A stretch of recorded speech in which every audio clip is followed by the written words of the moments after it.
Powerful ang naging performance sa concert ni Jessica Sanchez. Siya ay nakilala noong maging American Idol 11 season runner-up at America's Got Talent Season 20 grand winner. Bukod sa kanyang kahangahangang tinig, star-studded rin ang show na talaga namang nagpasaya sa mga manonood. Nagkaroon siya ng duet kasama ang mga Pinoy icons na matagal na niyang hinahangaan gaya ni Gary Valenciano, Martin Rivera at Regine Velasquez. Pinarinig nila ang kanilang mga hit songs na siyang nagpasaya sa crowd at nagbalik ng nostalgia sa mga matatandang manonood.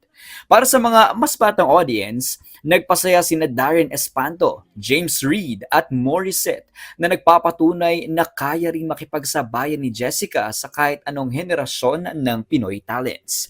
Isang espesyal na sandali ang nangyari nang imbitahan niya ang kanyang asawa at anak sa entablado na nagdagdag ng emosyon at inspirasyon sa gabi dahil mula pagkabata hanggang sa kanyang muling pagsali sa international competitions habang nagdadalang tao na subaybayan ng fans ang kanyang pagpupursigi.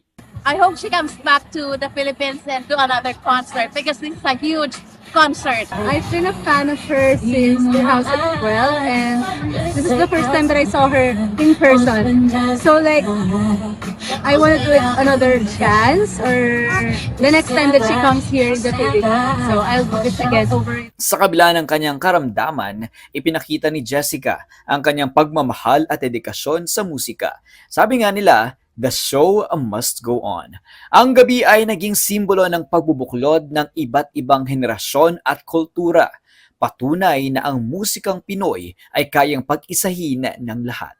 Si Jessica Sanchez naman ang buhay na halimbawa kung paano natin maaring dalhin at ipakita ang ating pagmamahal sa bayan saan man tayo naroroon. We love you, Jessica Sanchez! We love you, Jessica Sanchez! We love Jessica Sanchez!